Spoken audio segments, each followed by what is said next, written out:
जी, अस्सलाम जी। वालेकुम सर, कैसे हैं आप? बिल्कुल ठीक-ठाक है। बात कर रहे हैं, हमारा पार्ट 2 आज फिर शुरू होगा और पार्ट 2 में जो बहुत इम्पोर्टेंट क्वेश्चन आता है और इसको मैं चाहूँगी कि थोड़ा-सा बेशक आप 2-3 एग्ज़ाम्पल्स के साथ रियल टाइम एग्ज़ाम्पल्स के साथ बेशक शेयर करें। पेरेंट्स का रोल चिल्ड्रन में एथिकल वैल्यू और रिस्पेक्टफुल बिहेवियर बिल्ड करने में कितना इम्पोर्टेंट है?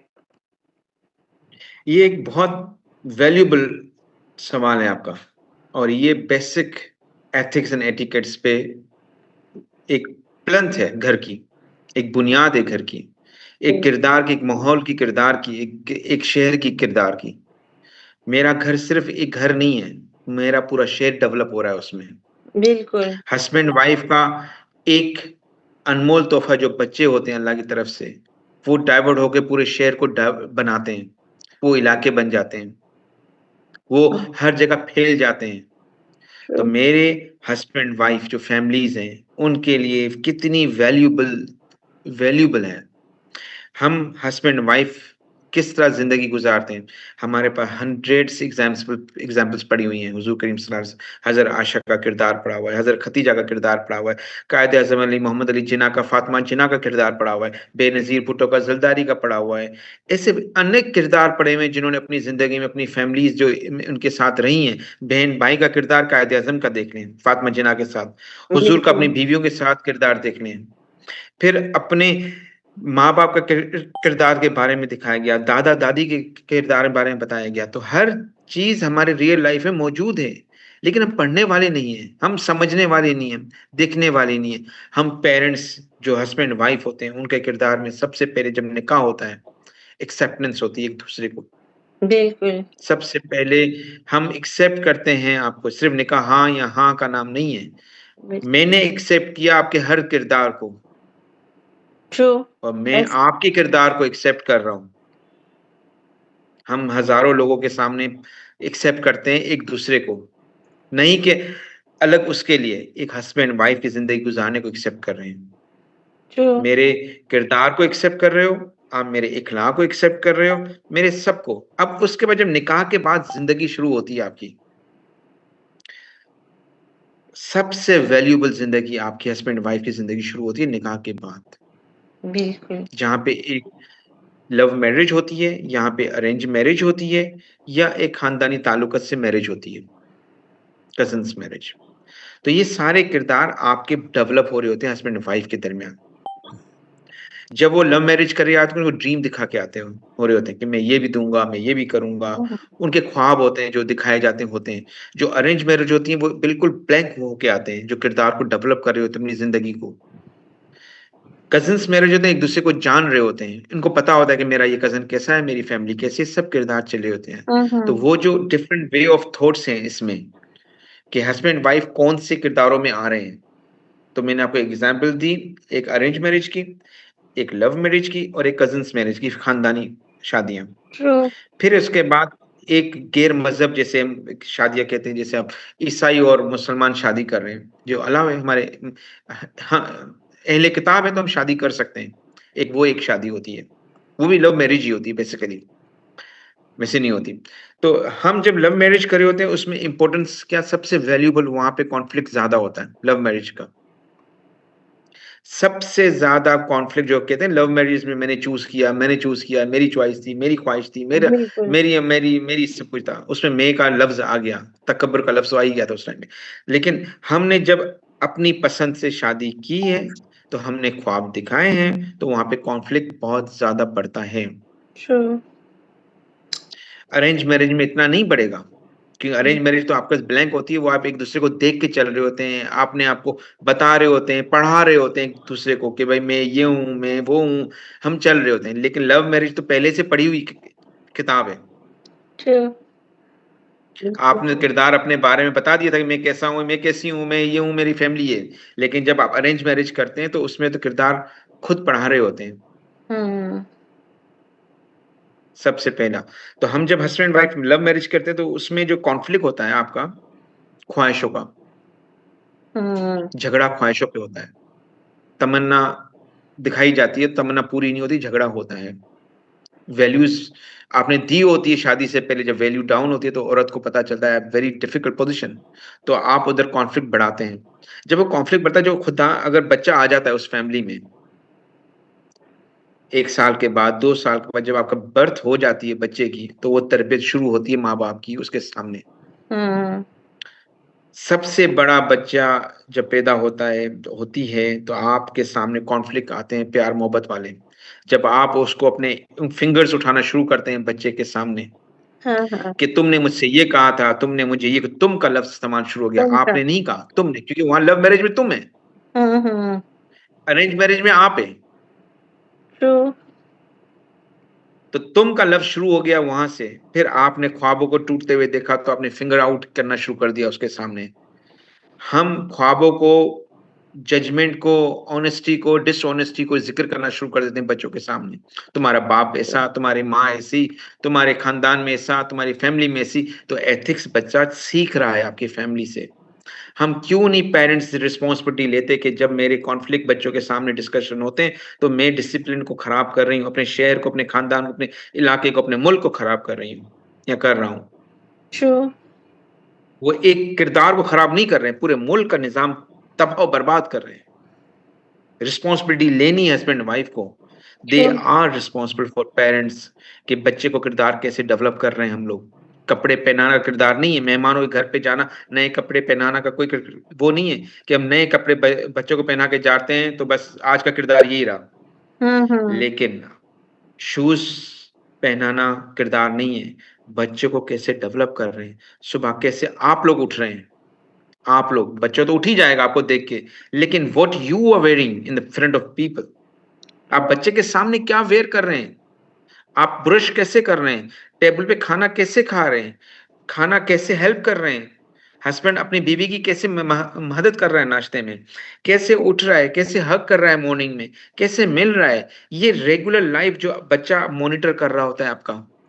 हुँ, हुँ, आपके एक रूम की कहानी बच्चे को पता चल जाती है, कि वो एक बेसिक लर्न कर रहा है आपके कमरे की, जो आपके पेरेंट्स को नहीं पता होती, जो आपके भाइयों को नहीं पता होती, अपनी फैमिली में नहीं पता। लेकिन जो बच्चा आपके बेड के साथ सो रहा है, उसकी सोल आपकी एक्टिव हो रही है, वो उधर जा रही है। और बिल्कुल, कितनी वैल्यूएबल है वो लम्हे, कितने वैल्यूएबल हैं वो लम्हे जो आप हस्बैंड वाइफ एक बच्चे को पैदा कर रहे हैं, उसको पाल रहे होते हैं। वो कितनी चाहत वाले लम्हे होते हैं, उसको आप बिगाड़ रहे होते हैं बिगाड़ रहे होते हैं, बिल्कुल या ऐसे ही। सिखा रहे होते हैं। या सिखा रहे होते हैं, अच्छे पेरेंट्स भी हुए, जो बच्चों को तरबियत देते हैं, प्रॉपर तरीके से सिखाते हैं, ब अपने अपने अपने आप को तैयार भी उसी तरह से करते हैं, अपने आप को लहज़ा भी इस तरह से इस्तेमाल करते हैं, होते हैं। लेकिन कुछ ज़्यादा 70% या 50% से ज़्यादा हमारे पास वो हैं जो पेरेंट्स अपने बच्चों को अपने किरदार को उनके सामने पेश करते हैं, तो बच्चा किरदार खराब होता है। हमारे पेरेंट्स को रिस्पॉन्सिबिलिटी लेनी है कि बच्चों को कैसे तरबियत देनी है, हमने कैसे नाश्ता करना है, कैसे उठना है, गुड बाय, अस्सलाम वालेकुम, वैल्यूएबल चीज़ें, सारी चीज़ें आप हस्बैंड वाइफ की निकलती हैं मुँह से। ट्रू, हम हग करते हैं, हम कहते हैं हम हग करते शर्माते हैं, बच्चों के सामने हग नहीं करना चाहिए, लेकिन नहीं, प्यार तो सिखाना है ना।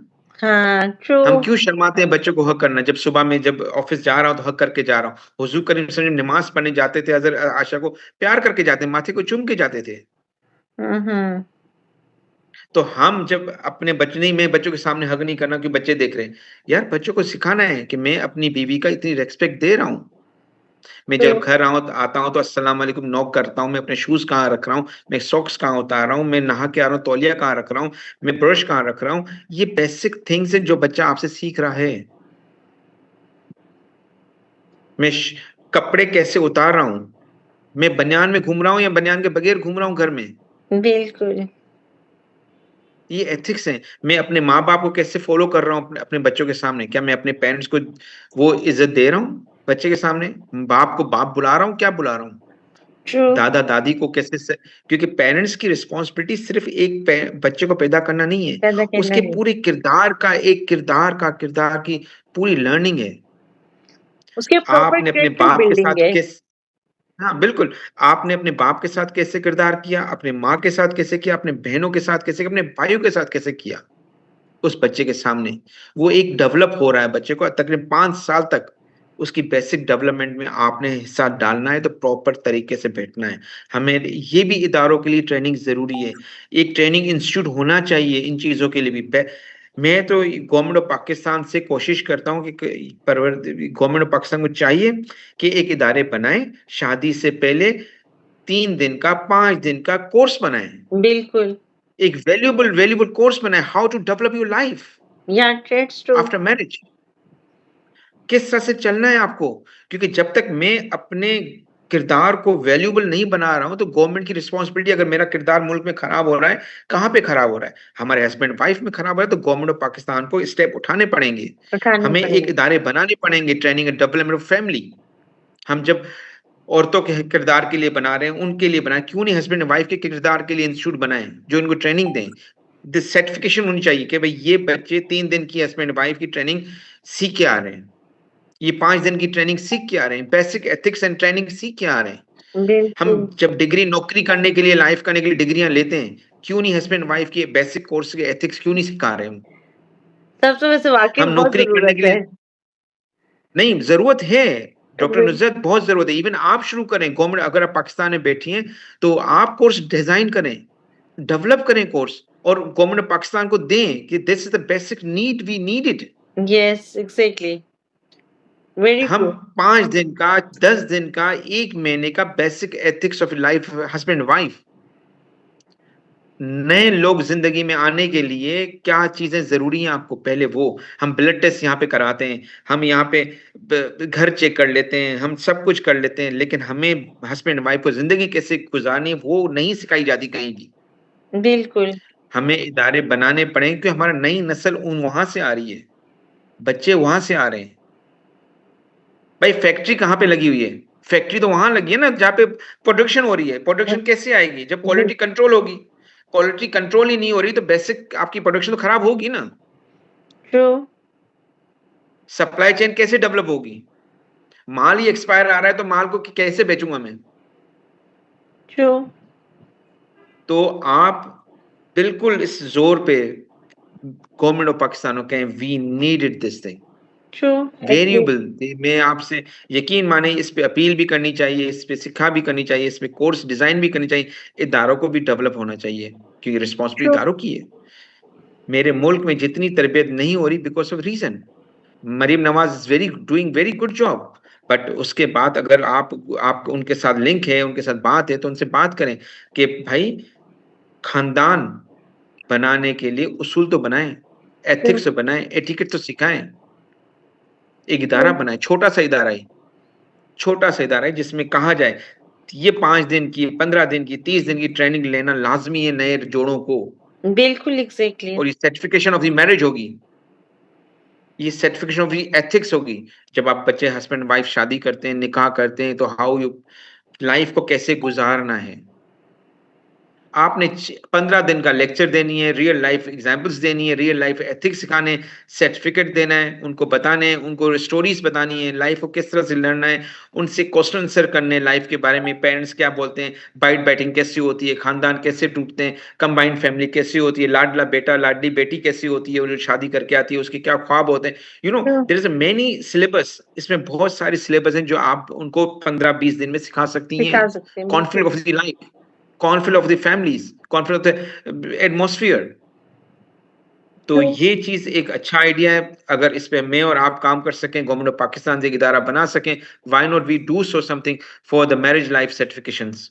दिस नॉट अ निकाह, बट निकाह से वैल्यूएबल जो चीज़ है वो इम्पोर्टेंट है।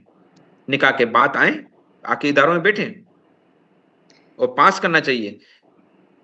बिल्कुल। तो पेरेंट्स का किरदार वैल्यूएबल है, एक वैल्यूएबल रिस्पॉन्सिबिलिटी है, उसके बगैर ज़िंदगी शहर तबाह होते जाएँगे अगर पेरेंट्स रिस्पॉन्सिबिलिटी अपनी खुद नहीं लेते डॉक्टर नुसरत। पेरेंट्स को रिस्पॉन्सिबिलिटी लेनी पड़ेगी, एथिक्स को ट्रांसफ़र करना पड़ेगा, एटिकेट्स खुद सीखने भी पड़ेंगे और ट्रांसफ़र भी करना पड़ेगा और इनकी बहुत वैल्यूएबल ज़िंदगी एक हिस्सा है हमारे मुल्क के लिए, हमारे समाज के लिए, हमारे इदारों के लिए, हमारे हर चीज़ के लिए। सबसे पहले पेरेंट्स झूठ ना बोलें एक-दूसरे के साथ। ट्रू। ऑनेस्टी, रिस्पेक्ट, पेशेंस सबसे पहले पेशेंस, बर्दाश्त, फिर ऑनेस्टी, फिर ओके। आपकी रिस्पेक्ट, फिर आपकी रिस्पॉन्सिबिलिटीज़, फिर आपकी ह्यूमैनिटीज़, ये सारी चीज़ें आपके हस्बैंड वाइफ में होनी चाहिए। हम जैसे ह्यूमन रिसोर्स पढ़ते हैं ना एमबीए में, भाई आपने बिल्कुल। डिग्री कौन सी ली? ह्यूमन रिसोर्स की लिए ना। भाई आपने शादी की, भाई ये बताएँ आप में मॉरल रिस्पेक्ट है एक-दूसरे की? आपने झूठ बोलना है? आपने काइंडनेस है, सॉफ्टनेस है अपनी लाइफ में? क्या आप पेशेंस कर सकते हैं? क्या आपको जब 2 रोटी नहीं मिलेगी कितना पेशेंस बर्दाश्त कर सकेंगी? क्या आपको ख किस तरह स्ट्रगल में लेना है? क्या आजकल तो हर कोई सीखा हुआ है, आजकल तो तालीम हर जगह मिल रही है ना आपको। अब बच्चा मेरे माँ-बाप की तरह नहीं है कि हम लोग उस वक़्त तालीम भी नहीं थी, कुछ भी नहीं था, लेकिन अब तो जो हस्बैंड वाइफ जो बन रहे हैं, वो तालीम से ही बन रहे हैं, उनकी एजुकेशन बहुत अच्छी है, उनकी एआई से टेक्नोलॉजी डेवलप हो रही है। बट क्या सेल्फ कंट्रोल है? क्या फ़ॉरगिवनेस माफ़ करने की उन्हीं पास इतनी गुंजाइश है कि दूसरे को माफ़ कर सकें, गलतियाँ हुँ, करें? इतना बड़ा एटीट्यूड है, लॉयल्टी है एक-दूसरे के साथ? क्या वो एक डिज़ायरिंग है इनकी इतनी कि वो रिस्पेक्ट कर सकें अपनी? तो ये बहुत सारी चीज़ें डॉक्टर नुसरत, ये सब्जेक्ट है पूरा, जो बिल्कुल। हस्बैंड वाइफ की लाइफ़ के बारे में बताया जाए ज़िंदगी गुज़ारने का। आपने बहुत बड़ा अच्छा क्वेश्चन उठाया। I am hats off you, आपने ये क्वेश्चन उठाया और आपकी बड़ी ये अच्छा है जो हस्बैंड वाइफ के ऊपर ज़िंदगी ऊपर चलना चाहिए। सर, इस पे मैं थोड़ा-सा आपसे एक और इसी क्वेश्चन पे थोड़ा-सा चाहूँगी कि आपने बड़ी अच्छी बात की है, लेकिन एक और पर्सपेक्टिव हमारी सोसाइटी में बहुत कॉमन होता जा रहा है कि माएँ ब्लेमिंग पार्ट रखती हैं अगर हस्बैंड से कोई भी शिकायत हो या हस्बैंड की फैमिली से, तो बच्चों के सामने वो आई मीन हस्बैंड को या हस्बैंड की फैमिली को अब्यूज़ भी करती हैं। जी, देखिए ना, वही मैंने आपसे बात की, हमारे टॉपिक से बात हुई है। देखें, हम पास्ट का ज़िक्र हर दफ़ा ही करते हैं। फैमिली में कॉन्फ्लिक्ट क्यों होता है? सबसे ज़्यादा कॉन्फ्लिक्ट ये होता है कि हम पास्ट में अपनी बुरी चीज़ों का ज़िक्र ज़्यादा ईज़िली कर लेते हैं। हम बिल्कुल, अच्छाइयों को सामने पेश नहीं करते। हम जब बुराइयों पे टोकेंगे, बुराई को देखेंगे, बुराई को लेके क्यों याद करते हैं बुराइयों को? हम ट्रू, क्यों बुराइयों को क्यों भूल नहीं जाते हैं बुराइयों को? भई तो हो गया सो हो गया। What's next? व्हाई ट्रू, उसको लंबा लेके चलना, उसने ये कह दिया, बाइट उस घर में झाँकना, हमें तो झाँकने को मना कर दिया गया था कि भाई आप किसी घर में झाँको भी नहीं। आप जानते क्यों झाँक रहे हो किसी के ऊपर? उसकी ज़िंदगी बिल्कुल, में क्या चल रहा है, उसके साथ क्या चल रहा है, क्यों पूछ रहे हो? क्या उसने इंटरप्ट किया आपके साथ? जब हमने गुंजाइश दी, तो गुंजाइश ली। बिल्कुल, हमने गुंजाइश दे रहे हैं ना, गैप दे रहे हैं ना अपने आप को, भाई आओ मेरे मेरे मसले हल करो, मेरे मसलों बिल्कुल, में पड़ो। मैं मेरे जब हम नमाज़ पढ़ने जाते हैं ना, अपने मसले जो कहते हैं, लोग कहते हैं दुआ करो यार, मेरे लिए दुआ करो। एक दुआ की एक वैल्यूएबल है चीज़, लेकिन नहीं, अल्लाह ने कहा मैं तुम्हारी दुआ सुनता हूँ, बिल्कुल, तुम मुझसे ज़िक्र करो, मैं तुम्हारे बहुत करीब हूँ, कोई और नहीं है तुम्हारे। मैं बिल्कुल, अपना मुद्दा में आप मेरा मुद्दा कैसे अल्लाह के आगे बयान करेंगी, बताएँगी मुझे? बिल्कुल नहीं, बिल्कुल डॉक्टर एग्ज़ैक्ट नुसरत मेरे लिए दुआ करें। भाई क्या दुआ करूँ? नहीं भाई आपको रिज़्क मिल जाए, आपके बच्चे सही हो जाएँ, सलामत हो जाएँ, खुश हो जाएँ, सेहत तंदुरुस्ती के साथ, ये दुआ हो गई। बट जब मैं अल्लाह के आगे खुद गिड़गिड़ाऊँगा तो मैं तो अपने घर की कहानी खुद खोलूँगा ना हाँ, परवरदिगार के आगे। बिल्कुल एग्ज़ैक्टली, बिल्कुल ऐसा ही है। तो हम जब अपने किरदार को दूसरे के आगे रोएँगे तो वो क्या किरदार करेंगे हमारे साथ? बिल्कुल, ट्रू, वो मेरी जगह तो नहीं बैठे हुए ना, वो मेरी जगह पे तो मौजूद नहीं है, या मेरी बीवी या मेरे घर में जो कॉन्फ्लिक्ट हुआ है वो उस जगह तो मौजूद, मैं जाके बाहर का दरवाज़ा खटकाऊँगा तो बाहर के लोग अंदर आएँगे ना। आएँगे, आपने बिल्कुल, अंदर नहीं देनी, आपने इजाज़त नहीं देनी, अपने मसलों को खुद हल करना है, हस्बैंड-वाइफ के मसलों को खुद हल करना है, माँ-बाप के मसलों को खुद हैंडल करना है। आपने रिस्पेक्ट देनी है, सबसे बड़ा मसला है कि एक-दूसरे को रिस्पेक्ट दें, अगलों को रिस्पेक्ट दें, अगलों से रिस्पेक्ट लें। नहीं ढूँढें कि उनके घर में क्या हो रहा है, नहीं बिल ढूँढें उनके घर में खाना मिल रहा है, नहीं मिल रहा। हाँ, अगर आपको वो कोई बता रहा है, राज़दार कर रहा है, तो राज़दार बनें, ट्रू, अमानत रखें अपने पास। नहीं कि क्योंकि कम्युनिकेशन गैप आता है नुसरत, डॉक्टर नुसरत, गैप आएगा कम्युनिकेशन का, क्योंकि कम्युनिकेशन एक सिंपल लाइन नहीं है, ये कुरान सिंपल की लफ्ज़ नहीं होती, वो जो मेरे और आपके लफ्ज़ में तादाद है, डिफरेंट डिफरेंट हो जाते हैं। मैंने बिल्कुल, कत्ल किया, तुमने कत्ल करवाया, तुमने कत्ल किया, हर सेंटेंस के अलग-अलग मायने निकल जाती हैं। बिल्कुल, तो कॉन्फ्लिक्ट तो बनेगा ना फिर। आप राज़दार बनें और पेशेंस रहें, अपने आप को बर्दाश्त दें, अपने आप को लॉयल्टी दें, ऑनेस्टी दें, रिस्पेक्ट दें, डिसिप्लिन बनाएँ अपनी ज़िंदगी के, अपने उसूल बनाएँ, लाइफ़ को गुज़ारने के लिए उसूल बनाएँ। जब आप कपड़े पहनते हैं, शर्ट पहले पहनी जाती है, पजामा बाद में पहने जाता है, हाथ वॉशरूम से धोए जाते हैं, खाना खाते बिस्मिल्लाह पढ़नी है, आपने नमाज़ में सूरह कैसे शुरू करनी है, डिसिप्लिन तो सिखाया गया है आपको। बिल्कुल क्यों ट्रू। नहीं फॉलो करते डिसिप्लिन? सिंपल सिंपल से एक एग्जांपल है लाइफ के हमारे, हमें जिंदगी में कैसे गुजारनी है। ट्रू। हम पता होते हुए भी ना, हम हमें सब कुछ पता है। पता एक होते तो हुए भी। सबसे ज्यादा सबसे बड़ा इल्म तो सब कुछ ही पता होता है, लेकिन एक इम्प्लीमेंटेशन अपनी लाइफ में नहीं करते, हम दूसरों पे करेंगे। यार तुमने ये कर दिया, भाई तुम क्या हाँ, कर रहे हो? बिल्कुल। नहीं, मुझे तो सब कुछ पता है, मुझे सब कुछ पता है, मैं इनको बता रहा हूँ। भाई व्हाट यू डूइंग? बिल्कुल, ट्रू। उस्ताद तो तुम बन रहे हो, तुम शागिर्द बनाना चाहते हो, लेकिन तुम उस्ताद सही तो बनो। बिल्कुल, ट्रू। सर अगला जो हमारा सवाल है वो भी बहुत इम्पोर्टेंट है और ये मोस्ट प्रोबब्ली जो I mean I am not saying कि it's like single mother but बहुत से लोग जो प्रोफेशनली सक्सेसफुल होते हैं, लेकिन रिलेशनशिप में स्ट्रगल करते हैं। क्या एथिक मिसिंग एलिमेंट है ये भी कोई? एथिक्स, एटिकेट्स, कॉन्फ्लिक्ट क्यों हुआ? क्यों हुँ, होते हैं कॉन्फ्लिक्ट? सबसे बड़ी बात कि आपके पेशेंस नहीं है, आप झूठ बोल रहे हो, ऑनेस्टी नहीं है आपके पास। जब ये 3 चीज़ें आपकी लाइफ में कम हो जाती हैं, तो आपके पास चीज़ों में दरारें आ जाती हैं लाइफ में। वही चीज़ सिंगल पेरेंट्स होके बर्दाश्त कर रहे होते हो, वही चीज़ आप साथ मिलके बर्दाश्त कर सकते हो। बिल्कुल, हम लोग बर्दाश्त उस वक़्त नहीं कर रहे होते हैं, लेकिन जो डिसीज़न ले लेते हैं तलाक का या अलग होने का या कॉन्फ्लिक्ट होने का, ट्रू। हम उस वक़्त पेशेंस नहीं रखते हैं। हम उस वक़्त ऑनेस्टी नहीं होती। उस वक़्त हुँ, हम तवक्को क्यों रखते हैं? हम चादर क्यों फैलाते हैं और आगे से देखा, उसने ये गाड़ी ली है तो मैं क्यों नहीं लूँ? मेरी चादर अपनी चादर को फैलाएँ और अल्लाह से माँगे, परवरदिगार हसद क्यों करते हैं? हसद भी तो एटिकेट्स है ना आपका। हम हसद की एटिकेट्स को समझ ही नहीं पाते। ट्रू बिल्कुल हम ऐसा ही है। हसद लेके चलते हैं, हसद करते रहेंगे, हसद करते रहेंगे, लेकिन ये नहीं देखेंगे मैं किस एथिक्स में चला गया हूँ आज। कहाँ चला गया हूँ? मेरे एथिक्स कहाँ है? मेरे एटिकेट्स कहाँ है? मेरा इस्लाम कहाँ है? मेरे अपनी ज़िंदगी का मैं कहाँ खड़ा हूँ? ट्रू। क्यों अपनी चादरें फैलाता हूँ? क्यों अपनी ख्वाहिशों को डेवलप करता हूँ? और एक चीज़ याद रखें, 10 गाड़ियाँ हो जाएँ, 10 बंगले हो जाएँ, खाली हाथ जाना है। सिंपल डिज़ायरिंग, नो बिल्कुल। डिज़ायर, कुछ भी नहीं लेके जाना है, तो किस चीज़ की ख्वाहिश? मेरा बॉस यकीन मानिए डॉक्टर नुसरत, हम यहाँ पे दुबई में रहते हैं, मैं आपको रियल एग्ज़ाम्पल देता हूँ। हम पाकिस्तानी बहुत कपड़े जमा करने की आदत है, अलमारियाँ भरी पड़ी होती हैं, हर त्योहार पे नए-नए कपड़े पहनते हैं। मेरा बॉस मैंने पूछा मैंने, "Fauji, you are wearing always white and blue shirts, hmm, you have only 2 shirts और 3 शर्ट्स?" कहते हैं, "नहीं, मेरे पास 3 शर्ट्स हैं, और वाओ! 4 पैंट्स हैं।"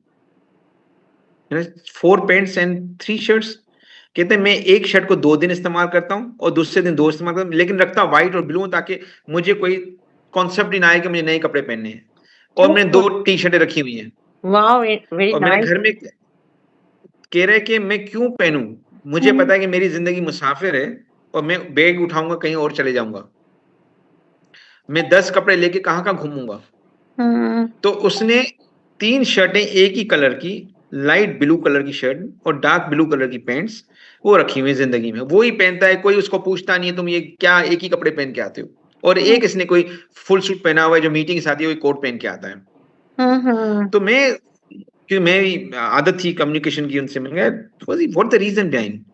कहता है, "नहीं, मैं ख्वाहिशों के पीछे नहीं भागता हूँ।" और यकीन मानिए उसकी सैलरी 100,000 होगी।